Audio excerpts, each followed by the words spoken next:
Hello दोस्तों, मैं रामवीर सिंह आपके सामने एक और नई वीडियो के साथ आप सभी का स्वागत है हमारे चैनल कॉमर्स स्मेज में। आज हम जो लेके आए हैं आपके सामने पार्ट 3 है और ये बिल ऑफ एक्सचेंज का है। बिल ऑफ एक्सचेंज का चैप्टर हमारा कंटिन्यू चल रहा है। इसमें हम आपको बता दें कि पार्ट 1 और पार्ट 2 जो बेसिक है, इंट्रोडक्शन है, वो सारे हम अपलोड कर चुके हैं और ये हमारा पार्ट 3 है। तो आपको इसमें बता दें कि ये जो टॉपिक है, इस आज का जो टॉपिक रहेगा वो हमारा रहेगा डिसऑनर ऑफ ए बिल, कि जो बिल हमारा डिसऑनर हो जाता है तो किस तरीके से जर्नल एंट्री पास होती हैं in the book of drawer, in the book of drawee, in the book of payee. तो मैं तीनों जो हैं ड्रॉअर, ड्रॉई और पेई की बुक में एंट्री करके आपको दिखाऊंगा कि किस तरीके से जर्नल एंट्री पास होती हैं। तो चलिए, ये जो क्लास है ये आपकी 11th क्लास सब्जेक्ट अकाउंटेंसी में बहुत रेलिवेंट है, जो टर्म 2 के लिए है और सीए फाउंडेशन के लिए भी इस क्लास का यूज किया जा सकता है। तो चलिए स्टार्ट करते हैं। डिसऑनर ऑफ ए बिल मैं आपको समझाता जाऊंगा और यहां पर मैं एंट्री करूंगा। चलिए, मैं 3 कॉलम बना लेता हूं। In the book of drawer, in the book of drawee, इधर in the book of drawer. और ड्रॉअर आपको पता होना चाहिए, ड्रॉअर को हम सेलर भी कहते हैं। इन दी बुक ऑफ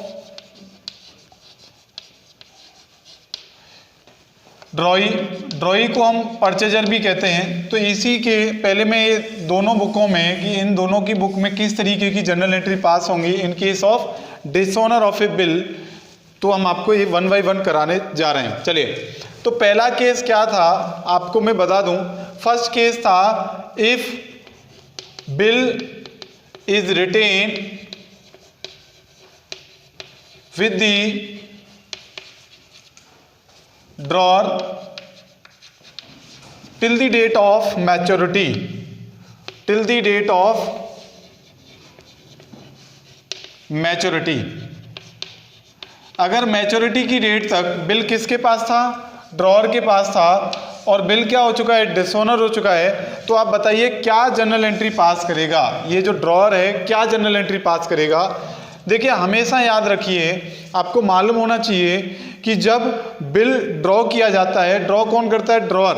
तो हमेशा एंट्री होती है BR account debit, BR account debit to drawee, यानी कि ये एंट्री होती है। ये बिल ड्रॉ करने वाली एंट्री है, आप ध्यान रखेंगे। ये डिसऑनर वाली नहीं है, ये बिल ड्रॉ करने वाली है। इसका मतलब कि ये है कि ड्रॉई से हमें पैसे लेने हैं और इस बिल के पैसे लेने हैं। इसका मतलब अब आगे क्या हुआ कि जो बिल है, जो बिल था वो क्या हो गया? डिसऑनर हो गया। वो क्या हो गया? डिसऑनर हो गया। तो क्या एंट्री पास होगी? देखिए, बुक में ड्रॉअर ने किसको असेट्स बनाया था? एक बिल को असेट्स बनाया था जिसका नाम था BR। तो क्या होगा? अब इस बिल का पैसा मिलना तो है नहीं, तो ये BR क्या हो जाएगा? कैंसिल हो जाएगा। और क्या होगा? हम ड्रॉई को, जो ड्रॉ करने की एंट्री थी, उसको हम रिवर्स कर सकते हैं। तो drawee account debit to BR। तो क्या होगा कि ये जो बिल का पैसा मिलना था, अब बिल का पैसा नहीं मिलेगा क्योंकि ये बिल क्या हो चुका है? आपका डिसऑनर हो चुका है। तो क्या होगा? इस बिल को तो हमें कैंसिल करना पड़ेगा, इसको हम क्रेडिट कर देंगे और हम डेबिट किसको करेंगे? ड्रॉई को। क्यों डेबिट करेंगे? क्योंकि ये पैसा आप किससे लेना है? हमें इस बिल का तो मिला नहीं। अब हम दोबारा से ड्रॉई को डेबिट कर देंगे। तो ये एंट्री बन जाती है डिसऑनर ऑफ ए बिल की, drawee account debit to BR। चलिए, और थोड़ा सा आपके लिए हेल्पफुल करते हैं इसको। क्या होता है कि जब जब बिल आपका डिसऑनर होगा, क्या होगा? जब जब बिल आपका डिसऑनर होगा तो ड्रॉई will always debited in the book of drawer. Drawer की बुक में ड्रॉई हमेशा क्या होगा? डेबिट होगा। क्यों होगा? क्योंकि बिल का पैसा उसने टाइम पर नहीं दिया, तो दोबारा से उसे हम डेटर बना लेंगे, दोबारा से उसको हम क्या कर देंगे? डेबिट कर देंगे। तो इस बात को आपको ध्यान रखना है कि जब जब आपका बिल डिसऑनर होगा तो डेबिट किसको होगा? ड्रॉई को हम डेबिट करेंगे in the book of drawer. Second case क्या था? If bill is discounted. अगर बिल डिस्काउंट करा लिया था बैंक से, किससे? Discounted with the bank. अगर बैंक से डिस्काउंट करा लिया था तो क्या होगा? और हमने बैंक से डिस्काउंट करा लिया, उसके बाद हमें पता चला कि बिल क्या हो चुका है? डिसऑनर हो चुका है। तो बताइए ड्रॉअर क्या एंट्री पास करेगा? मैं आपको ये फिर बता दूं कि ड्रॉअर हमेशा किसको डेबिट करेगा? ड्रॉई को डेबिट करेगा। तो drawee account debit to bank. To bank. अब इस केस में क्या होता है, एक नोटिंग चार्ज वाला भी आ जाता है। तो अगर कुछ नोटिंग चार्ज उसने पे किया है तो ड्रॉई से ही चार्ज होगा। जैसे अगर मैं आपको बता दूं कि मान के चलो बैंक से जब डिस्काउंट कराया था तो 10,000 का बिल था, हमने बैंक को दे दिया, बैंक को 10,000 का बिल हमने दे दिया और उससे हमने 9,900 रुपीज़ ले लिया। लेकिन जब हमें ड्यू डेट पे पता चला तो बैंक को वो पैसा नहीं मिला, तो बैंक तो हमसे पैसा मांगेगी। मैं कौन, ड्रॉर, मैं ड्रॉर के ब्याह पर बात कर रहा हूँ आपसे। तो बैंक जब बिल को किससे डिस्काउंट कराया है, बैंक से। किसने कराया है, ड्रॉर ने। इस बात को आपको समझना है, ड्रॉर ने बिल को डिस्काउंट कराया बैंक से, तो बैंक किससे पैसा मांगेगी, ड्रॉर से मांगेगी। और ड्रॉर किससे पैसा मांगेगा, ड्रॉई से पैसा मांगेगा कि भाई इस बिल का आपने टाइम पर, ड्यू डेट जो मैच्योरिटी डेट थी उस पर आपने पेमेंट नहीं किया है, तो आप दोबारा से आप पैसा दीजिए। तो ड्रॉई को इसलिए ड्रॉर क्या करेगा, अपनी बुक में डेबिट कर देगा। तो टू बैंक, अब एक बैंक को पैसा वापस करना पड़ेगा। कौन वापस करेगा, ड्रॉई, ड्रॉर वापस करेगा। क्या होता है, जब बिल डिसऑनर हो जाता है तो उस पर हमें रिन्यू कराने के लिए एक नोटिंग चार्ज और पे करना पड़ता है, जिसको हम कैश या नोटिंग चार्ज के नाम से भी हम नोट कर सकते हैं, नोटिंग चार्ज। अब एक बात बताओ, ये नोटिंग चार्ज किससे चार्ज करेगा, ड्रॉर, ये ड्रॉई से चार्ज होगा, क्योंकि गलती किसकी थी, ड्रॉई की गलती थी, और ड्रॉई से ही ये पैसा चार्ज करना पड़ेगा। क्यों, क्योंकि टाइम पर पेमेंट किसने नहीं दिया, ड्रॉई ने नहीं दिया। तो ड्रॉई को डेबिट करेंगे। जैसे कि 10,000 का बिल था, 10,000 रुपये ड्रॉर क्या करेगा, बैंक को देगा, प्लस उसका नोटिंग चार्ज भी लग चुका है 100 रुपये बैंक का। तो टोटल बैंक को कितना पेमेंट मिलेगा, इतना पेमेंट मिलेगा। और ये किससे लिया जाएगा, 10,100 ड्रॉई से लिया जाएगा। तो इस तरीके से आपको समझना है कि in the case of dishonour of a bill कि ड्रॉर क्या जर्नल एंट्री पास करेगा।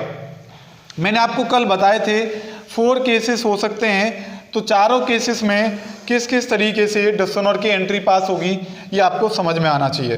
तो थर्ड केस क्या था, ये बहुत इंपॉर्टेंट है आपको कि जब बिल आपका डिस्काउंट करा लिया गया है उसके बाद अगर बिल डिसऑनर हो गया तो क्या एंट्री पास होगी, तो ये आपको समझना है। नेक्स्ट केस क्या है, अगर ड्रॉर ने बिल सेंड किया था किसको, इंडोर्सी को, यानी कि क्रेडिटर को, creditor account debit to BR, ये एंट्री पास हुई थी। जब इंडोर्स किया होगा तो ये एंट्री पास की होगी। लेकिन बिल क्या हो गया, डिसऑनर हो गया, तो क्या करेगा, ये करेगा ड्रॉर, क्या करेगा, ड्रॉई को फिर डेबिट कर देगा। भाई तुमने टाइम पर पेमेंट नहीं दिया, अब आपको मैं क्या कर रहा हूँ, डेबिट कर रहा हूँ। अब ये क्रेडिट किसको करेगा, ये करेगा क्रेडिटर को, क्योंकि आपको पता है इंडोर्समेंट के केस में भी आपको पता है ये जो ड्रॉर है, ये जो सेलर है, इसने भी तो किसी से परचेज किया होगा। जब परचेज किया होगा, जब इसने बिल इंडोर्स किया होगा उस परचेजर को, तो परचेजर को इसने डेबिट किया था, मैंने अभी करके दिखाया। अब लेकिन उसका पैसा तो वो टाइम पर नहीं मिल पा रहा है, तो उसे फिर दोबारा से वो क्रेडिटर बनाना पड़ेगा। और डेबिट किसको करना पड़ेगा, ड्रॉई को डेबिट करना पड़ेगा, क्योंकि ड्रॉई तो पैसा नहीं दे पा रहा है और ये पैसा ड्रॉई से लेके किसको देना पड़ेगा, क्रेडिटर को देना पड़ेगा। तो एंट्री क्या हो जाएगी, drawee account debit to creditor account. इसी तरीके से next entry bill sent for collection है। तो एंट्री क्या होती है, बिल सेंट फॉर कलेक्शन की, तो bill sent for collection account debit, आपको याद होना चाहिए, ऑलरेडी मैं सेकंड वीडियो में करा चुका हूं, टू BR, ये एंट्री हो चाहिए। अब इसमें क्या होगा, डिसऑनर ऑफ ए बिल की एंट्री, दोबारा से ड्रॉई क्या होगा, डेबिट होगा। तो drawee account debit to bill sent for collection, तो ये आपकी एंट्री हो जाएंगी किसकी, डिसऑनर ऑफ ए बिल की, किस बुक में, आपकी ड्रॉर की बुक में। इस तरीके से एंट्री पास हो जाएंगी। अब ये बताओ कि ड्रॉई क्या एंट्री पास करेगा, ड्रॉर की बुक में तो हमें एंट्रियां समझ में आ गई कि ड्रॉर किस तरीके से एंट्री पास करेगा। देखिए मैंने आपको बताए 4 केसेस हो सकते हैं, चारों केसेस में से कौन सा केस अप्लाई हो रहा है ये आपको समझना पड़ेगा क्वेश्चन में। तो ड्रॉई किस तरीके से एंट्री पास करेगा ये आपको समझना है। देखिए ड्रॉई कौन होता है, आपको समझ में आ रहा होगा, ये होता है परचेजर जो परचेज करता है और इसे सामान का पैसा देना है, गुड्स का पैसा रिटर्न करना है किसको, ड्रॉर को, ये आपको समझना है। अब ये क्या हुआ कि ये पैसा नहीं दे पा रहा है, इसीलिए तो बिल क्या हो गया, डिसऑनर हो गया।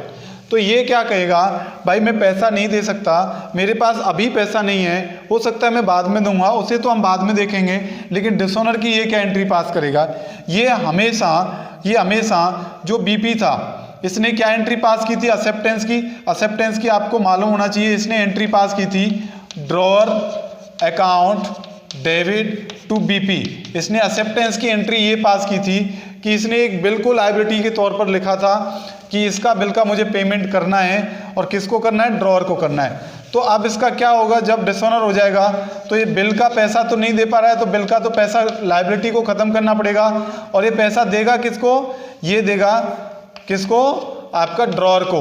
तो ये एंट्री पास करेगा क्या? BP account debit to drawer. लेकिन एक और चीज़, इसके लिए जो नोटिंग चार्ज होता है, इसके लिए जो नोटिंग चार्ज होगा, क्योंकि इसे नोटिंग चार्ज का भी पैसा देना पड़ेगा, तो नोटिंग चार्ज का पैसा भी इसको डेबिट करना पड़ेगा। क्योंकि देखिए 10,000 का बिल था, मान के चलो 100 रुपये का नोटिंग चार्ज और देना है, तो इसे नेट कितना देना पड़ेगा ड्रॉअर को? 10,100। तो ये एंट्री ड्रॉई पास करेगा। आपको एक बात मैं और थोड़ा सा आसान कर दूं, हमेशा ध्यान रखिएगा। सेकेंड एंट्री में आपने देखा था, सेकेंड एंट्री में क्या देखा था? जो बिल को जब ड्रॉई एक्सेप्ट करता है, एक्सेप्टेंस की क्या एंट्री होती है? एक्सेप्टेंस की जो एंट्री होती है in the book of drawee, drawer account debit to BP, ये एंट्री होती है। तो इसी को रिवर्स कर देना है। यही एंट्री जो एक्सेप्टेंस वाली है, सेकंड एंट्री जो हमने पढ़ाई है डिसऑनर के केस में, इसी को रिवर्स कर देना है। एक नया टॉपिक और ऐड हो जाएगा नोटिंग चार्ज का। क्यों? क्योंकि हमें क्या करना है, जब बिल डिसऑनर हो जाता है तो उसे नोटरी कराना पड़ता है, तो नोटरी के लिए भी एक्सपेंस जाता है। और ये नोटरी क्यों कराना पड़ा? क्योंकि गलती किसकी थी? ड्रॉई की गलती थी, तो ड्रॉई ही उसे बियर करेगा। तो ड्रॉई के लिए वो क्या कहलाता है? एक्सपेंस कहलाता है। इसीलिए इसका नेचर क्या हो गया? डेबिट हो गया। तो इस बीपी को कैंसिल, क्योंकि बीपी का पैसा नहीं मिल रहा है, तो BP account debit, noting charge debit to drawer. अब ड्रॉअर को कितने पैसे देने हैं? 10,100।